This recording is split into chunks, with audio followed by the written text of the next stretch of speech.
What's up, internet? My name's Ori. Welcome back to the channel. If you're new here, hit that subscribe button. You like this video, hit that like button, hit that notification bell. You'll never miss a video. You'll never miss a stream.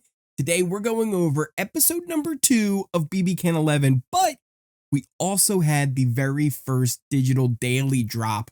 We have a lot to go over. From the episode, we had competitions. A house guest has already left the game. On the digital dailies, we got some kind of info on how the house is kind of settling here. We're even going to debut a very, very rough alliance chart later in the video, so make sure you stick around. First, let's kind of jump into the episode where we left off. We got Santina and JM. They came in first in the competition, meaning the two of them will end up competing against each other for the very first HOH of the season. We still needed to find out, though, who was going to come in last, because the last place team were going to face off against each other to become dead last and become the very first person nominated. And this will continue through the season. Whoever comes last in the HOH competition will automatically be nominated as one of 3 nominees. There's some interesting stuff on how that works, too. One of the things we found out on the website, the official rules, is if the veto is used, even if it's used on the dead last competitor, if that person is taken off the block, the HOH still will make a replacement nominee. So there's a potential for an HOH to have to nominate 3 people every week if that dead last player is saved. Wild. Now, they can't be saved with the or technically 4 now, because they can't be saved with the insurance safety, the vote that we're going to be having every week. One player will be able to win that. If they are the dead last player, it goes to the next person. Same thing if they've already won it, they can't win it twice. So it would go to the next highest votes in that case as well. So there's a potential that if the veto is used on the dead last player and one of the nominees is safe for the week, HOH will have to nominate 4 people. 4 people. That's insane. Now, they wouldn't all be on the block on eviction night, but just to nominate 4 people in 1 week, that's a lot. That is a lot of people to have to get some blood on your hands and make mad when you don't get to play in the veto and you don't get to play in the HOH the following week. You're going to be making a lot of enemies if things go wrong for you. You better be careful. But back to the competitions, we had Santina and JM face off in that, but we, again, needed that last place team. It ended up being Renee and Santina, Shania. Santina, she's going for HOH. Shania, she and Renee ended up being the last place team. They will play off against each other to find out who is dead last. But before we get to those competitions, we did get some really cool stuff in this episode, and I liked the way they edited it. Yeah, we got a couple little pieces of fluff in there, but we also got a lot of really good game talk and strategy going into it. One of the first things we saw was kind of this formation of the first alliance, kind of a guys alliance. We had Zach, Jonathan, Roberto, and Ty kind of coming together. And it seems like they're going to be trying that same age-old strat of, hey, we're the core. We're going to go out, spread our wings, and go outside the alliance, find some other people we can kind of manipulate and work with, so we kind of build our numbers and at the very least get lots of information coming in to us. It's a good plan. There was also a funny little bit. Here's the thing. Zach has grown on me a lot in these first 2 episodes. Preseason, I was coming in, I was like, he might be too much. He's going to be a big target. The way it's looking right now, he's really making a lot of good moves, and he's saying all the right things at the right time. Some people aren't buying into it, but a lot of people already are. One of the things that, though, was kind of funny, he's like, yeah, man, I'm totally ready to do what I have to do to get close to people. Like, if I got to lay in a bed with a guy or girl, I'll do it, right? You know, I'm planning to stay faithful. Planning? You never know, though. You never know what could happen. So that was kind of a funny little thing that ended up going on. Now, we also did get Ty and Kuzi having a little talk that they would want to work together. But one of the more interesting things came when we had Claudia talking to Renee. Both of them were kind of sus on the guys that they're working together, and they were starting to talk about maybe trying to get an all girls alliance, huh? Like every year. Listen, there's a few things that are guaranteed in Big Brother, just in life in general. You got death, you got taxes, and you have an all girls alliance trying to form week 1 that eventually fails. But but they do seem like they're trying to lay the seeds there to have some kind of thing come together. We'll talk about that more as well with the digital daily. Claudia then went to bring this right to Zach's face, which honestly was a bit surprising and kind of a bad move. But she basically was like, yeah, like I think that you guys are going to end up working together. And I want to give Zach a lot of credit here because he answered it maybe perfectly, where he's like, oh, yeah, you know what? It's just natural for you to kind of gravitate to the people you maybe would kind of hang out with outside of the house. He said, listen, I know I can't work with them because of that visual, right? Like I know if I work with them, people are just going to go for us right off the bat. So I can't work with them. I know this. Claudia doesn't buy it really, but again, he answered it probably the best way he really could have. She then goes and has a talk with Santina, who again is going to be competing for the HOH competition. And honestly, I don't think Santina was buying it at all. She was not buying it from Claudia one bit. Then we had another really dumb move. People just keep going to Zach.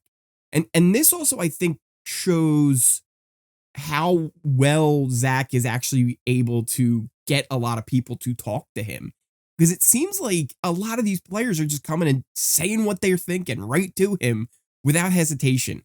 JM basically gives him an ultimatum. He's like, yeah, you know what? If I won HOH, if I didn't have a really good reason, I probably would just go for the guys. You're saying it right to him. It's like, oh yeah, the people that look like you and act like you and might be like a big target, like the alpha males, those are the people I want to take out. Like, why would you say that to anyone? Why would you give any inclination that you're going to nominate them when you don't even have power yet? He's not even HOH. And he's saying this right to Zach's face. And Zach, he didn't take the bait, right? Because I think what John Michael, what JM wanted from Zach there is, look, if I don't have a reason to put anybody up, I might put somebody like you up. So give me a reason. Throw a name out to me. Give me something. Zach did not take the bait and just kind of let it be. And again, Zach's growing on me as a player. Now, I do think eventually he gets taken out later down the road. But right now, he looks like he's setting himself up really well unless something kind of blows up into his face. Meanwhile, we then got some huge news, kind of disappointing and sad news. In fact, we can switch on over to just our chart of all of our players. Amal has left the game. We didn't get a lot of information. Aaron Brock, the producer, came over the speaker. Anytime you hear the executive producer coming over the speaker talking to the house guests, it's not going to be good news. And she told us that, they're going to try and keep it private, but Amal has left the game for personal reasons. That could mean anything. It could have been a medical issue. It could have been somebody at home. It could have been, again, a number of things. We don't know. I hope she's okay. I hope she's safe and well wherever she is. I did also kind of call that she would be one of the early ones to go. I didn't want it to be this way, though. I didn't want to see her leave in this fashion. For whatever the reason is, you always want to see somebody kind of be able to continue the game. But in the end, I hope she's, doing well and handling it all, whatever it is that she needed to go handle. But yeah, it's sad to see her finally go. So that takes us to the actual competitions. So we had Santina versus John Michael, and then we had Shania versus Renee. Santina and John Michael competing for the HOH. Then we had Renee and Shania competing to be the first one who was going to be nominated. Santina She does really well. She beats John Michael. She is the first HOH of the season. It was actually kind of an interesting comp as well. You know what it reminded me of? Anybody who watched Legends of the Hidden Temple back in the day on Nickelodeon, it was like that with the Shrine of the Silver Monkey, but it was a statue of Kevin. They had to make a statue of Kevin Jacobs, the winner of last season, who's getting a lot of love. He's getting a lot of love on this season so far. And listen, Kevin was a great character on the show. I think his end game was really well done. And he maneuvered, especially in, let's say, the final 6, right? From final 6 on, they really, him and Helena did a really great job to be able to get one of them to be sitting in those chairs. It ended up just being Kevin who was sitting there and ended up winning. Prior to that, I feel like almost any other season, Kevin gets evicted very early. He was on the block week 1. Many of the players in that house just weren't good players. They were taking out their allies. He had a lucky gummy bear that came up that ended up sending Gino home. So listen, as much as Kevin is, deserves all the credit for winning. To win at all is hard. There's only been 10 people to do it. 9 people to do it in Big Brother Canada because 8 doesn't count. So yeah, and then the PAX Bro. So I guess it is 9 because 2 of them. But either way, it's a small list. It's a small list of people who have won Big Brother Canada. So you got to give him kudos for that. But the amount of love he's getting this season, I don't know. It feels a bit much. Especially when you had someone like Ty on the season prior, who I feel like is never talked about, and he was really good. He was really good at the game. But again, Santina wins HOH. She beats out John Michael. So John Michael has no power this week. Santina has all the power. We still need to find out who's going to be the automatic 3rd nominee, becoming the dead last player in this competition. Renee versus Shania. It ended up being Renee. Renee is the automatic nominee. She will be nominated. Santina will have to nominate 2 other house guests. But we also have the safety vote in play as well. So we don't know how that's all going to work. But it's really going to be interesting to see how this all plays out. Now, that's just the episode. That's all just stuff from the episode. We also had the very first digital daily get released. And it was a pretty good amount of footage. 2 hours and 33 minutes of footage. So really not that bad. When I was watching it, it really did feel kind of like, like an old school version of BB After Dark, right? You would, turn on TV Guide Network, Pop TV. You'd pop that on, you would watch like 3 hours of the Big Brother feeds, and then you would head to bed, right? That was, way back in the day when even I wasn't necessarily watching all the live feeds.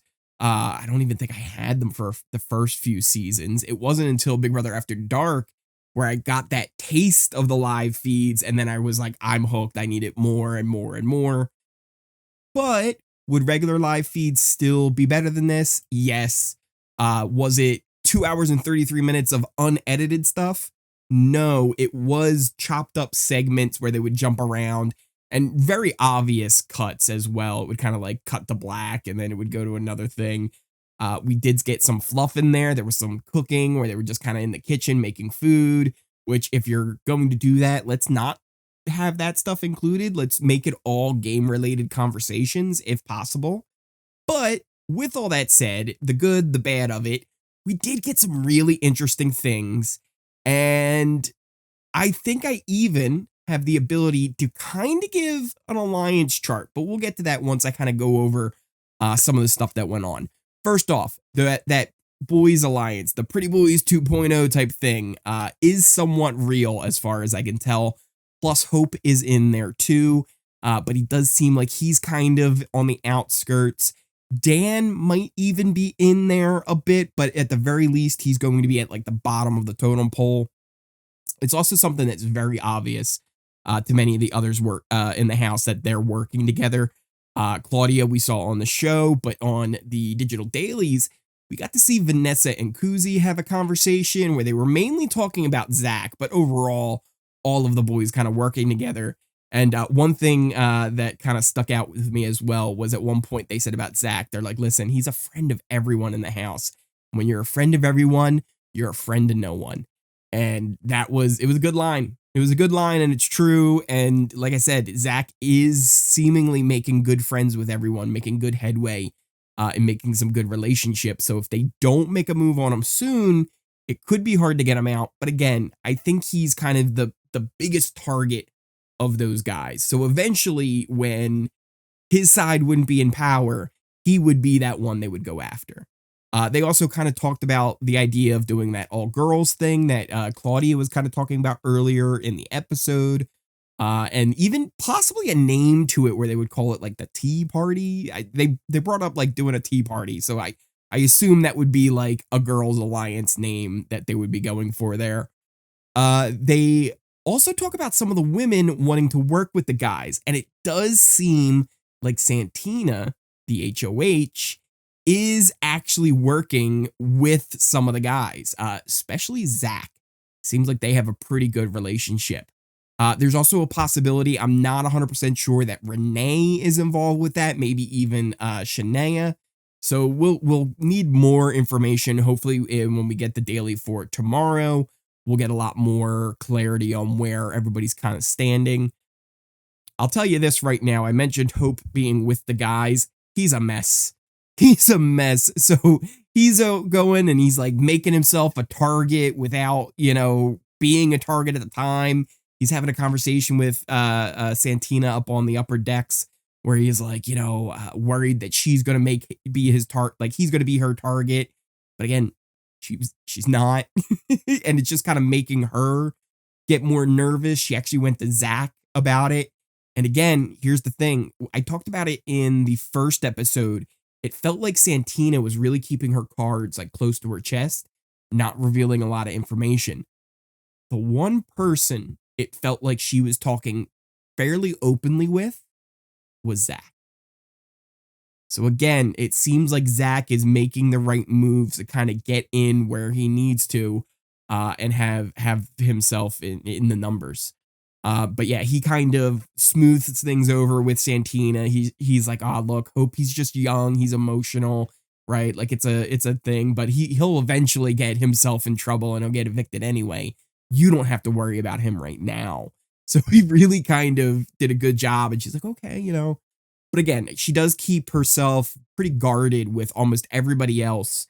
And it seemed like with Zach, she was giving the most game-related information back and forth compared to anybody else. She also had a pretty good conversation with Claudia in the backyard by the hot tub. But again, it seemed more kind of superficial than necessarily like good game stuff. Claudia was maybe trying to push some more of it, but not as much back from Santina. So interesting to see how this all kind of plays out. Roberto and Ty, they actually had a talk with Hope as well, just being like, dude, you need to chill. You need to calm down. You're making yourself into a target when you don't need to be. Just relax. So it does seem like he would be the one they would kind of cut if they needed to, right? Like if they ever got into a trouble or a situation where two of them are up and he's one of them, they'd be fine with sending him out. So he's kind of on the lower end of the total poll in that alliance. So it'd be interesting to see how that goes. We did get another interesting conversation with JM and Kuzi. They were kind of walking in the backyard, doing laps, and JM is another mess. He thinks that Santina is going to be targeting him, and he was like, if she puts me up, I'm going to blow up and make a whole big scene out of it. And it's like, oh, Lord, does this guy talk too much?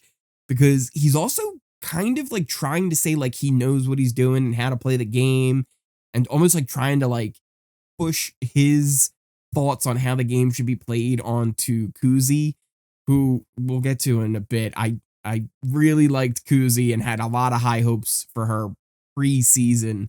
And even on the episode, I was like, hey, you know what? She seems like she's doing well. After watching these dailies, I don't feel that way anymore. But before we get to that, we could finish up this conversation because, again, they were kind of just doing their laps, kind of doing their thing. But after that convo, JM goes in and has a talk with Zach. Dan was actually there as well. And it does seem, I don't know when this convo happened or what exactly, but it does seem like most of the house is aware that Dan will probably be going up as one of the nominees.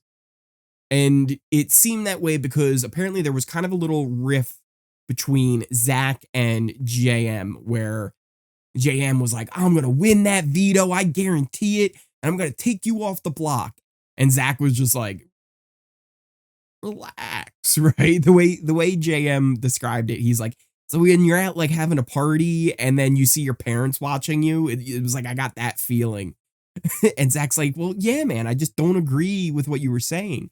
If you go out there and you're like, I'm going to win this veto and take him off, that's like setting you up to be like close and makes a bigger target on him if you don't win the veto. It's just like, you don't need to go out and do that. Like, if you want to win the veto, go win the veto, but you don't need to be going out and saying, I'm going to win it and do this when you haven't won it yet. It's kind of the same thing. He's giving him advice on the thing he did to him where he was like, I'm going to go after the boys if I don't have a reason. It's like, dude, you haven't even won the HOH yet. So why are you talking about what you'll do is if you don't even have the power? So he was kind of like, chill, man, just chill. But it is interesting that they seem like Dan would be the obvious target, or not target, but he wouldn't be the target. He would be at least one of the 3 nominees that would be going up. Now, we did then, after that convo, get another one where Kuzi went up to Santina's HOH room and fills her in on the convo she had with JM. Now, it didn't seem like she was trying to throw him under the bus necessarily, but she did say like, oh, he said he would go off if you put him up, and like, I think maybe it's better if you put on like a stronger player. And it was just bad. It was not good. Santina wasn't buying any of it. I don't know how Kuzi couldn't tell that she wasn't buying it because she kept going down that road. It was bad. Because at that point, you just got to pivot. You got to change away from that topic and move on to something else. And she just kept going down the same track, getting nothing with her. And it's one of those things where I wish we would have gotten more from the feeds, because I would have liked to see Kuzi leave and then find out how Santina was reacting to that. But we didn't get that. As far as the rest of the stuff that Kuzi was saying, she was like, yeah, I just think it's better in your interest. If you do this, I think it will be better for you. Even if Santina wasn't aligned with the guys as strongly as she is, I don't think this is a good move. Because Santina doesn't seem like the type of person that would take, hey, listen, you should do this. And if you do this, it's good for you. And telling her what she should do. She seems more like the type of person that if you come to her and tell her what she should do, she's going to do the opposite just to spite you, to show you that, no, she's really in control. And I think that's what happened. I think Claudia went to her early, was saying that the guys are working together. I think JM went to her saying the guys were working together. I think that Kuzi went to her saying the guys are working together. And they were all trying to push her to put one of the guys up. And instead of her wanting to do that, she was thought, well, if I do that, I'm doing all of their dirty work, and then the guys are just going to come after me next week. Why would I do that? Why would I get the blood on my hands when I can sit pretty and then let you guys all fight it out? Because if the guys like me for not putting them up, they'll go after you, and I'm just buying myself weeks until we get later down the line, and I feel like I have a good relationship with a lot of these guys, and I can work with them. You girls, I don't know if I can trust you. So it's interesting to see how this is all going to develop. We don't really know what the third nominee will be. Like I said, we have maybe an idea. It could be Dan. We know Renee's going to be up there. But who could that third one be? Not 100% sure. We'll see how it kind of goes. I will say, too, Anika and Daniel, it's like they weren't even on the feeds. It was like they weren't even there. We barely saw them. Shania too, like we saw her a little bit. Well, I mean, there was that one thing that we saw with Shania too, and maybe I had to rewind a couple of times. But we'll skip over that. We'll talk about that on Twitch later today. I will be live over on Twitch tonight. So if you're not following me on Twitch, make sure you're following that down below. Probably around 6 p.m. Eastern time. But yeah, follow down there. You'll get notifications. You could check out the Twitch, the Discord, my Twitter. Keep up with everything going on. Those are the best ways to figure all it out. Yeah, maybe we'll talk about that over there. But yeah, other than that, I didn't get a lot of them. Renee was on there for a little bit. We got some of the stuff from her, but you can really tell who's not getting a lot of screen time right now. But yeah, overall, I did like the dailies. I wish there's more. Obviously, we all wish we could have more and more of it. More is always better, especially with the live feeds. But it was something, and it was better than I think a lot of people thought it would be.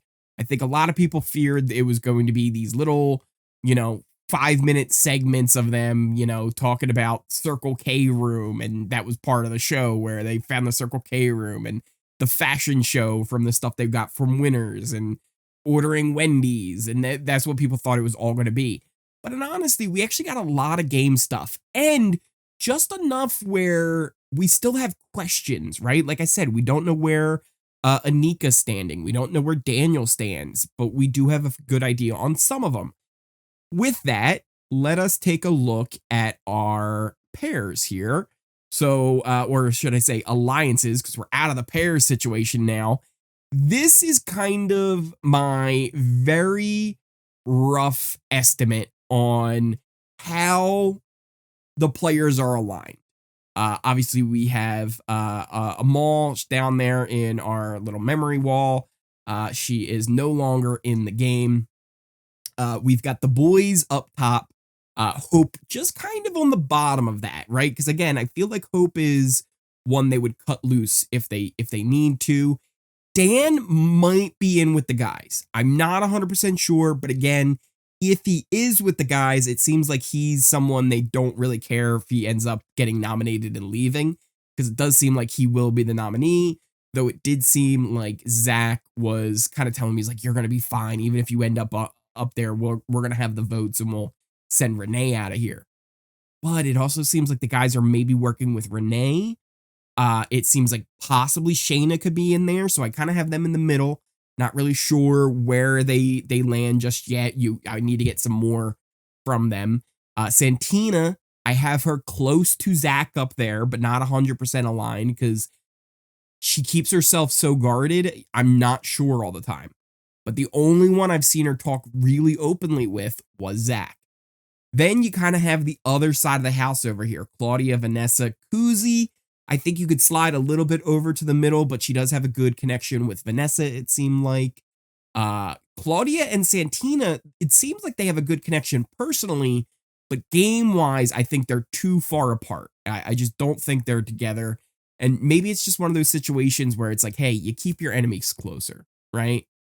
John Michael is kind of off on his own down there in the bottom. I don't know if he's really got any alliances or any real friends in this house who would have his back. And again, down at the bottom there, Anika, Daniel, I don't really know where their heads are at. I think we got Daniel on there for maybe a second, and he was making his bed all alone in the bedroom. Anika popped on for a second to play shuffleboard. We didn't get a lot. We didn't get a lot from the two of them. So it's going to be interesting to see how this all plays out. What did you guys think? Did you watch any of the digital dailies? What did you think of the episode? Who are some of your favorites now that we have 2 episodes down, that we have a little bit of an idea of who wants to play with who and who's playing what type of game? Let me know in those comments down below. Also, if you are new here, hit that subscribe button, hit that like button, especially you made it all the way to the end of this video. Smash that like button, hit that notification bell so you never miss a video, you never miss a stream. We had 2 nights of premieres that we did live watch-alongs here on the channel. Some of you might not have realized Thursday episodes are at 7 p.m. Eastern. So we have Tuesday episodes and Thursday episodes. They will both be at 7 p.m. The Wednesday episodes at 9 p.m. following Survivor. So they're weird times. I don't know why they wouldn't do the Thursday episode at least at like 8 o'clock. But it's an interesting timing they have on that. But yeah, let me know down in the comments down below. What are your thoughts on the season so far? I'm actually really liking it. I know hype has been down. I know a lot of people are not as into it as they normally would be. Everybody would want more feeds, obviously, but I'm enjoying it. I kind of like this cast. Another thing I really like when watching the dailies, it felt like they were able to really have long conversations because of the new way they've designed the house. There's lots of rooms that are off on their own and isolated where you can have really good conversations and not be interrupted. And I think that was something that was desperately needed with the Big Brother Canada house, and really even BBUS could use kind of a redesign on the layout of the house. And I think it really added to this. Other than that, maybe it's just these cast members. Maybe they just are really good gamers and getting those conversations in. Meanwhile, some of them are not so good. John Michael. Sadly, Kuzi. It does seem like the two of them are kind of going to talk themselves into more trouble than they can cause themselves to make moves in the game. But again, let me know in those comments down below what you think. Thank you guys for watching so much. I really appreciate each and every one of you, and I will see you next time.